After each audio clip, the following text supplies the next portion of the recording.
marido, agora ela estava indo de encontro para enterrar seu filho. Você consegue se compadecer com a dor dela? Imagina o sofrimento, ao mesmo tempo a perda, o rompimento que nos faz, porque nós não nascemos para isso. A nossa origem não é para a morte, mas é para uma vida eterna. E quando nós entramos, nós colidimos com a morte, muitas das vezes é o limite aonde o homem não pode fazer mais nada. Sim ou não? Sim ou não? É o limite aonde os braços do homem não conseguem mais alcançar. Mas eu quero lembrar a você que uma multidão está se aproximando da cidade. É a mesma multidão que viu Jesus chegando diante do túmulo de Lázaro e dizendo assim: Lázaro, sai para fora.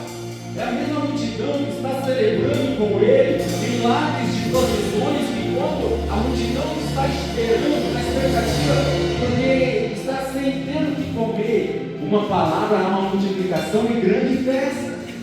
Você consegue entender? A multidão que está se aproximando, ela vem louvando, glorificando a Deus. É um contraste totalmente diferente, sim ou não? Um contraste de luto que está saindo da cidade, mas há um contraste de louvor, de glória, porque aquele que nem a morte pode parar. Querido, a palavra não gira. E quando Jesus chega diante,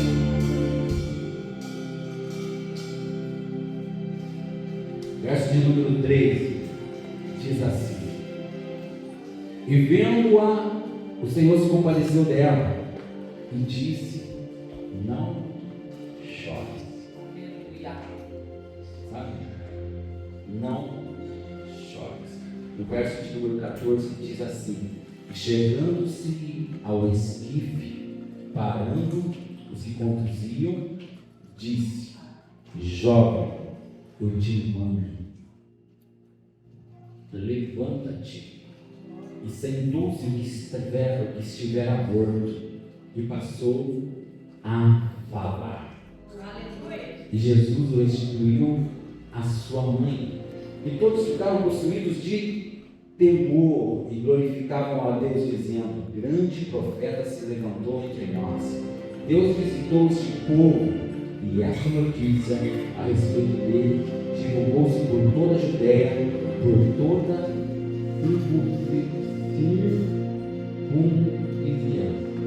ou seja, por todas as cidades circunvizinhas ali, tudo aquilo que fora. Imagina você, a alegria, e ao mesmo tempo, vendo essa multidão chegando, e Jesus, uma colisão verdadeira. Sabe o que é uma colisão? É um acidente. Amém? É um acidente. Digamos que um veículo vem vindo daqui e o outro vem vindo de lá. Só que eles não têm por onde passar e os dois colidem. Deixa eu falar para você: quando a morte colide com Jesus, a morte tem que recuar. Todas as vezes.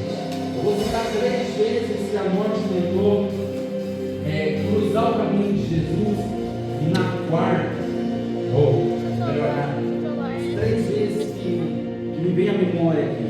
A filha de Jairo. A filha de Jairo também, um principal das sinagogas, ele vai, quando está à beira da morte, ele vai até Jesus dizendo: venha, simplesmente se impor as mãos sobre a minha filha, ela vai ser curada.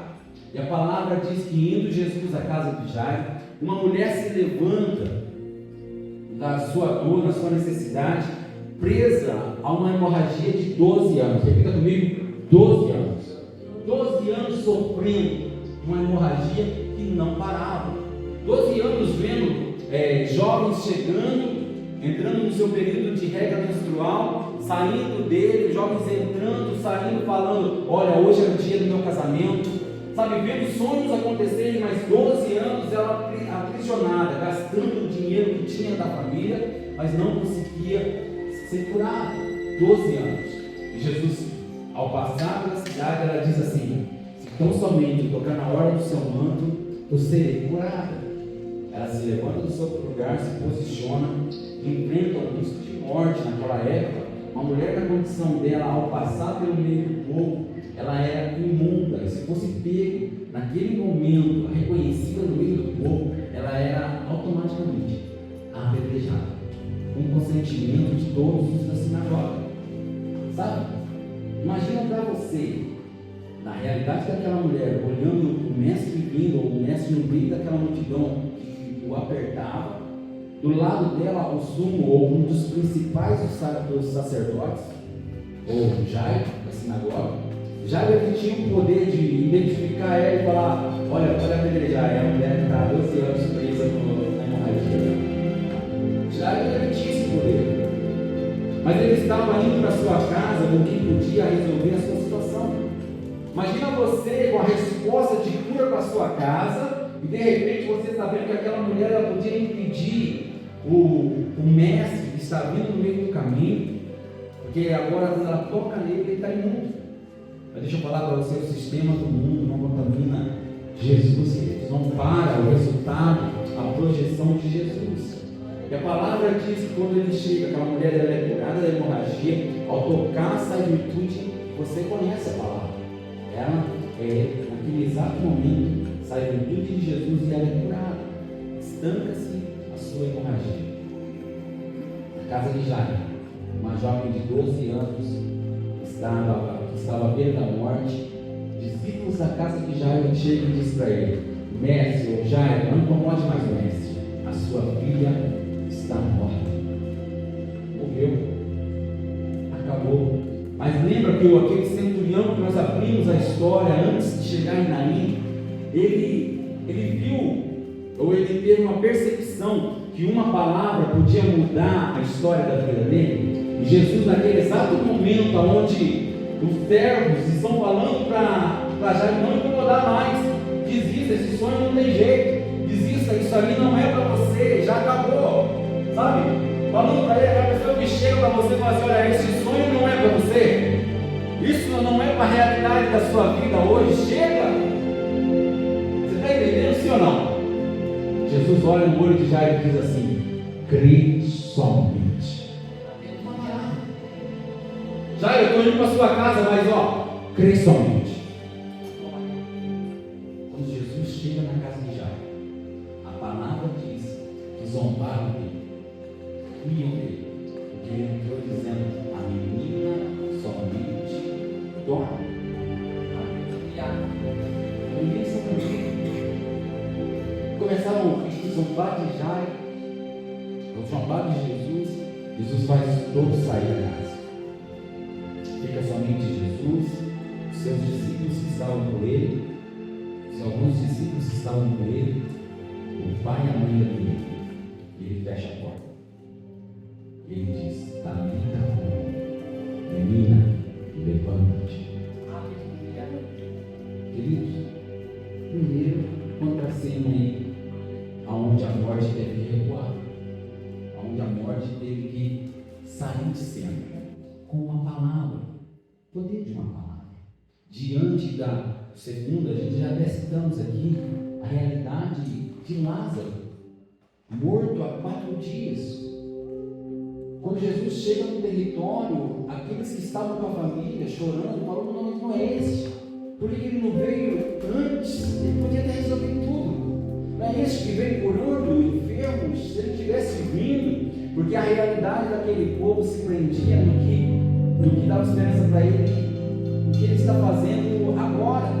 Ou seja, todos os enfermos que passaram diante dele, ele curou. Se ele estivesse aqui, ele teria curado também Lázaro. Agora não tem mais jeito. Já está morto, e morto de 4 dias.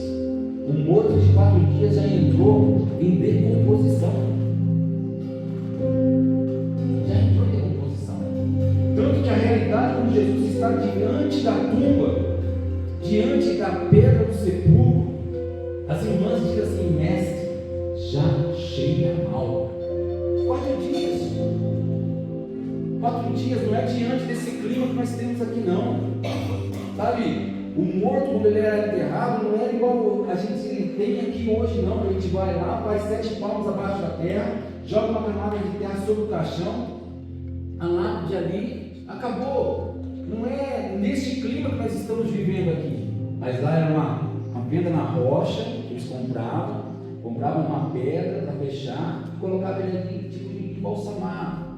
envolto em faixas, e deixava ali para decomposição, dentro daquela tumba, no calor. Quando ela diz, mestre, já cheira mal, ou seja, mestre, não tem mais jeito. Não tem mais jeito. Imagina Jesus olhando para a multidão que está com ele. Tem alguns curiosos, tem alguns que não acreditam, mas tem alguns que já estão na expectativa, porque no caminho de milagre, no caminhar, sempre que chegava num momento que não tinha mais jeito, ele surpreende, ele liberava a palavra.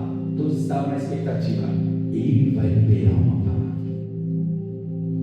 Quero despertar você para que você realmente saia com essa expectativa. Deus vai liberar uma palavra. Aleluia.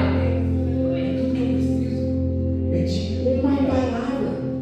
Para viver milagre, o que eu preciso, pastor? De uma palavra. Nós não precisamos de uma porta aberta. Não, nós precisamos de uma palavra que abra aquela porta. Mas eu já tentei, mas eu não tinha palavra. Quando eu tenho a palavra, a porta se abre. Quando eu tenho a palavra, a cura chega. Quando eu tenho a palavra, o morto ressuscita. Quando eu tenho a palavra, eu vivo milagre. Amém? Está me entendendo, sim ou não? Eu só preciso de uma palavra. Quando Jesus pisa naquela terra, as irmãs vêm ali com a mesma indagação. Mestre, se o Senhor estivesse aqui,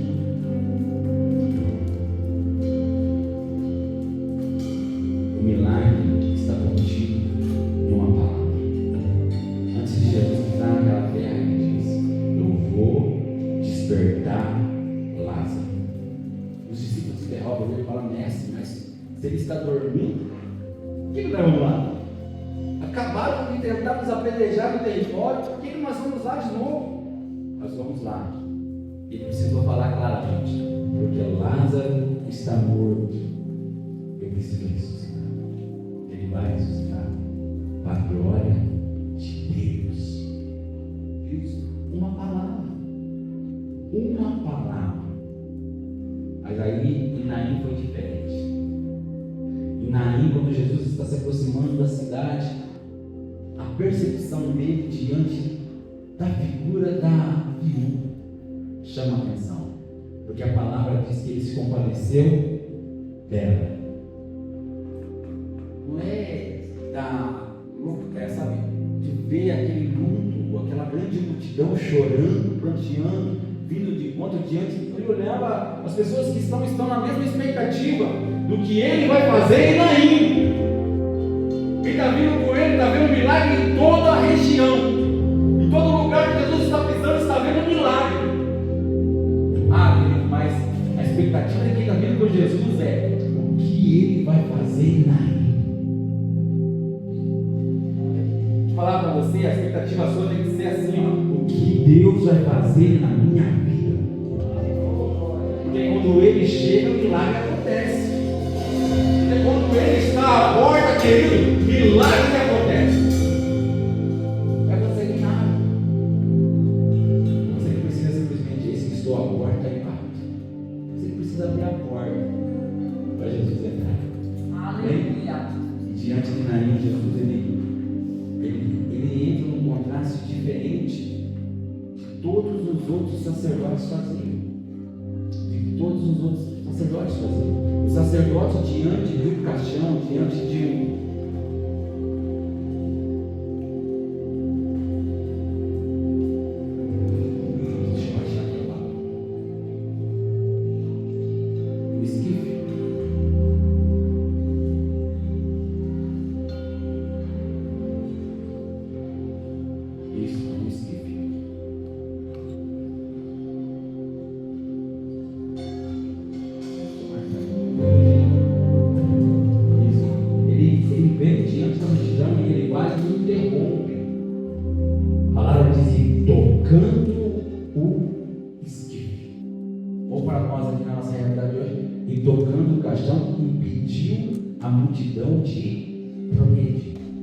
de avançar, e todos pararam. Porque não era comum. Não era comum de um profeta parar, interromper o esquife, interromper um fúnebre e ainda mais tocar o morto. Aqui eles tentaram preservar um pouco a figura de Jesus, eram judeus, tentaram preservar um pouco. Falaram, ele tocou esse esquife. Eu creio que ele já foi direto no pé do morto. Porque, queridos, assim como aquela mulher que estava há 12 anos presa na sua hemorragia, toca em Jesus, ele naquele momento ali não podia seguir mais. Ele teria que voltar para sua casa, entrar em um período de santificação ali, de preservação, ficar 7 dias para depois voltar no seu trabalho, porque ele teria ficado imundo pelo toque daquela mulher. Quando Jesus ele toca um esquife ou ele toca algo morto, é a mesma condição. É algo imundo que ele tocou, agora ele não pode seguir trabalhando. Ele tem que interromper a sua prática, os seus afazeres proféticos. Amém? Ou a sua obra de sacerdote. Ele tem que interromper, ele tem que parar. Mas Jesus ele para no esquife, ele toca o morto e diz para a mulher assim, olhando nos olhos dela. Ele não estava nem interessado no morto. Vou falar para você. Não estava nem interessado com o rapaz, ele estava interessado com a mulher. Deixa eu falar para você, Jesus ele não está interessado naquilo que vem fazendo você sofrer. Ele está interessado em você. Aleluia! Glória! Amém? Consegue ver? Então Jesus ele não está interessado ali na questão, ele não tinha nada com aquele morto agora naquele momento. É com a viúva que chamou a atenção dele. Ele diz assim, não chores. Aleluia! E voltando-se então, para que os conduzia, disse: jovem, eu te mando, levanta-te. Para quem está na expectativa, quando acontece um milagre, fica possuído de temor. Para quem não está esperando. Mas para quem está esperando, a glória arrasa os céus, porque é tudo para ele por ele. Amém? Imagina este grito saindo ali naquele momento. Aqueles que vinham conduzindo em tristeza, agora voltar com alegria, jubilando, falando agora, entrou, agora realmente Deus levantou um profeta nessa terra. Imagina a alegria. Imagina, eu imagino você nas calças que você vem colocando na sua mente, falando, nossa, isso é impossível. Queridos, imagina quando Deus começar a tocar nessa área e as coisas começaram a acontecer de uma forma sobrenatural. Você imagina? Amém? Então nós vemos essas duas ondas e elas se colidindo. Vemos a expressão de luto saindo de cena, a expressão de louvor tomando conta de todo aquele território, de toda aquela cidade. Sabe quem vem na expectativa? O que será que Jesus vai fazer ainda? O que será que Jesus vai fazer ainda?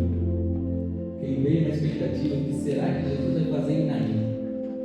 Quem vem na expectativa? O que será que Jesus vai fazer na minha vida, na minha história hoje? Deus vai te surpreender. Amém? Deus vai te surpreender. Não, se fosse comigo, sabe? Alguns tempos atrás, eu estava sentado ali muito cuidado com você.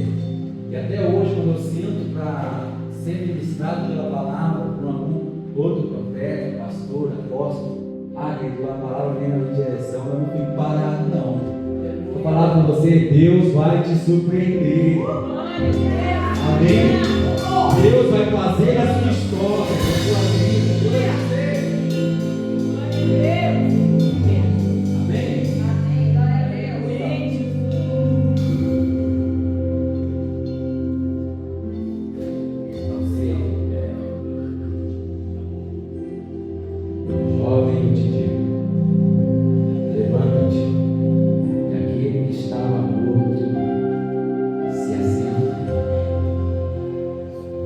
Começa a falar.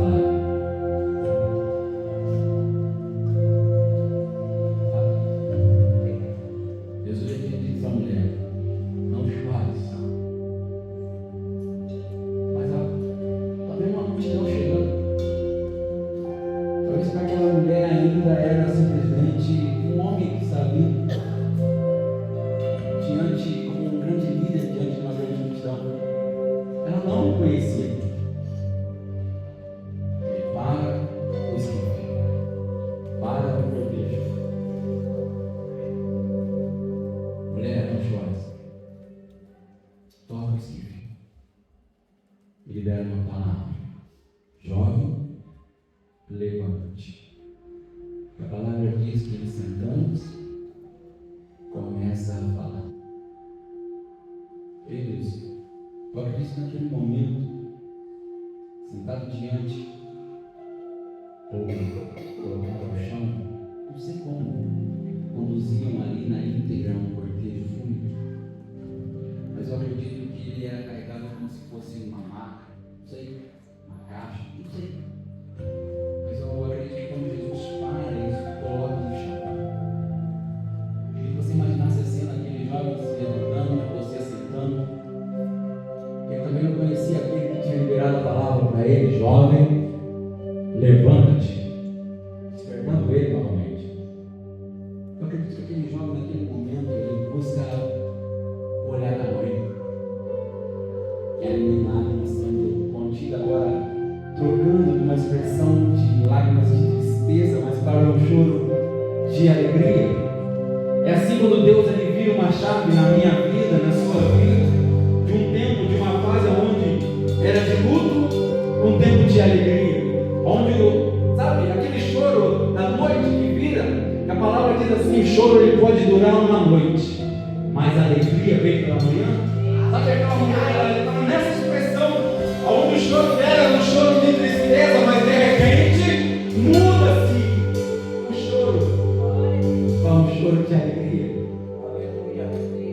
E o jovem começou a falar. Isso profetiza que a sua vida, ela tem um antes e um depois que Cristo cruza a sua cabeça. Ela tem um antes e depois que Cristo toca a sua história, toca a sua vida, toca o seu coração. Foi assim comigo. E assim com vários que aqui estão, vai ser assim também com você. Amém? Deus mudar a sua história. Deus mudar a sua história. Deus está precisando de um caminho nessa manhã. Eu quero te convidar a se colocar de pé no teu lugar.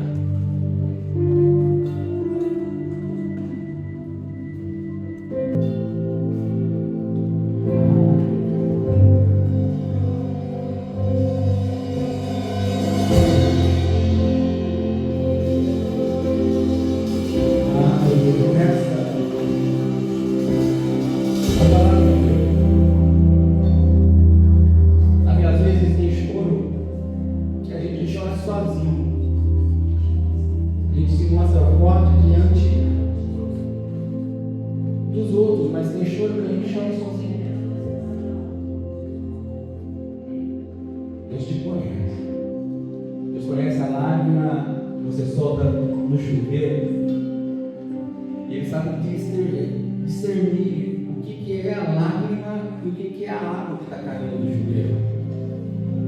Eu quero dizer para você que Deus ele pode colher no meio daquele mundaréu de água a lágrima que caiu do seu rosto. Ele pode pegar com a própria mão e mostrar para você: filho, esta é a lágrima que você tem chorado. Queridos, eu queria que você nesta manhã você voltasse os olhos não para o pregador, não para a prática da igreja, não para o lugar do teu ambiente, mas fechando os olhos, você diante de Deus, o Criador, o teu Pai. É isso mesmo que eu estou te dizendo. O teu Pai. Sabe quando nós estamos na casa do Pai, nós temos liberdade. Sabe quando você vai viajar, tem um estado para outro, uma cidade para outra, para visitar a casa do seu Pai. Quando você adentra aquele território, a casa também é tua. Porque o Pai também é teu. A mãe é tua. Você está na casa do teu Pai. E nessa manhã você entenda a autoridade do Pai. Ela vem pela manhã. Eu creio.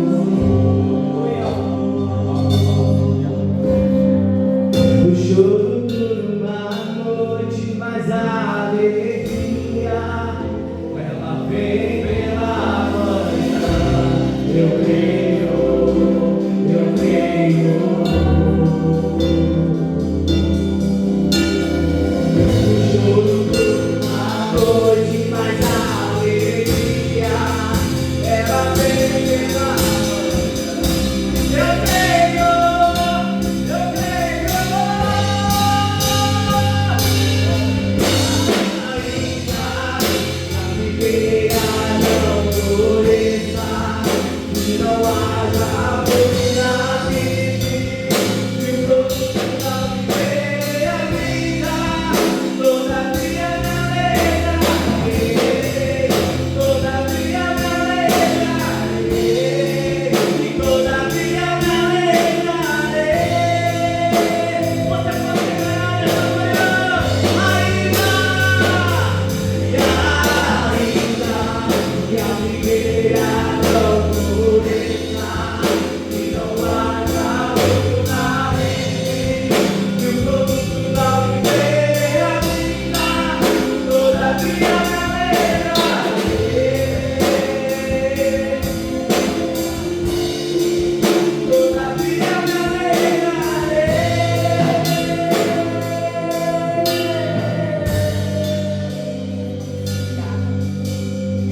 ressuscitou ao terceiro dia e subiu aos céus.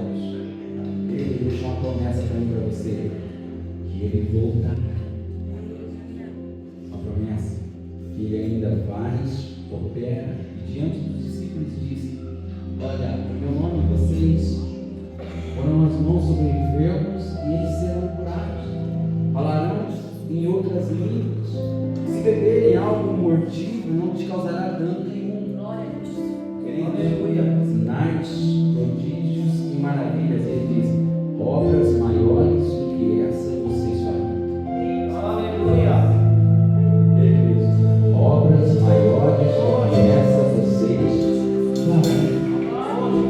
Bem, nós vivemos na expectativa do que Deus já fez, e já é muito grande o que o Senhor já fez nas nossas vidas, mas uma expectativa ainda do que Ele fará. Aquela expectativa que a multidão que vem com Jesus está no peito, o que Ele vai fazer agora. Amém. Sabe, imagina você saindo de Naim depois do resultado de Naim, que Deus fez em Naim, que Jesus operou em Naim, a expectativa só aumentou. O que vem agora? O que Ele vai fazer agora? Aonde nós vamos? Que território nós vamos pisar? Eu quero dizer para você que hoje, aquele mesmo que caminhava em Jerusalém, aquele mesmo que caminhava em Naim, ele caminha sobre Samuel e hoje ele opera da mesma forma. Aleluia! Aleluia! Amém?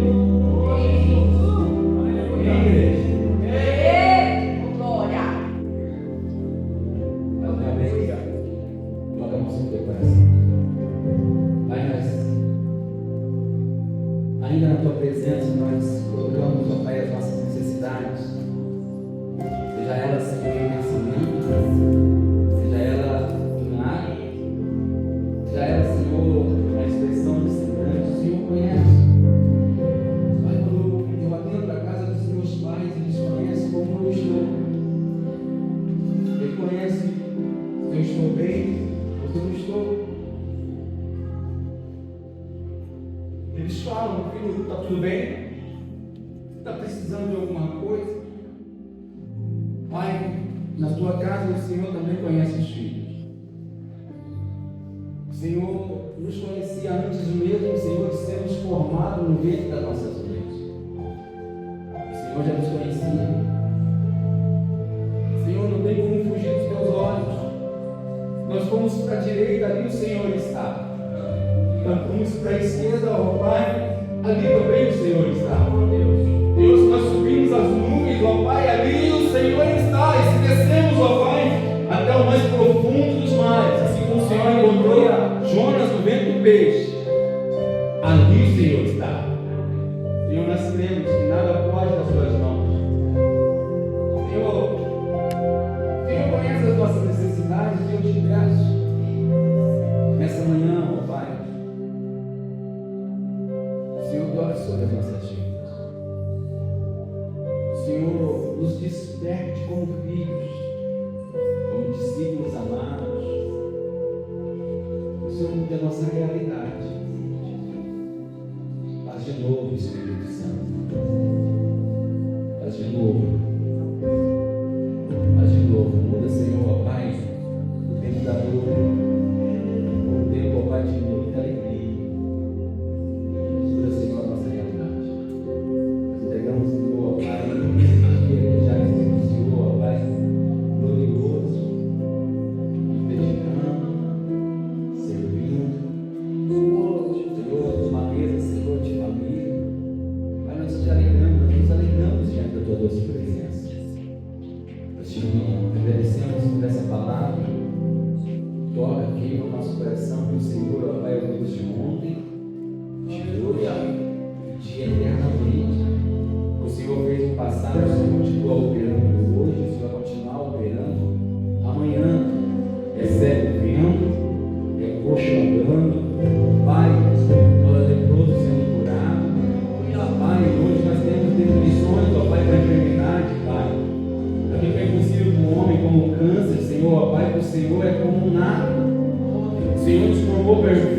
Senhor nos faz perfeito através de uma palavra liberada. Pai, ainda assim, ó Pai, nós caminhamos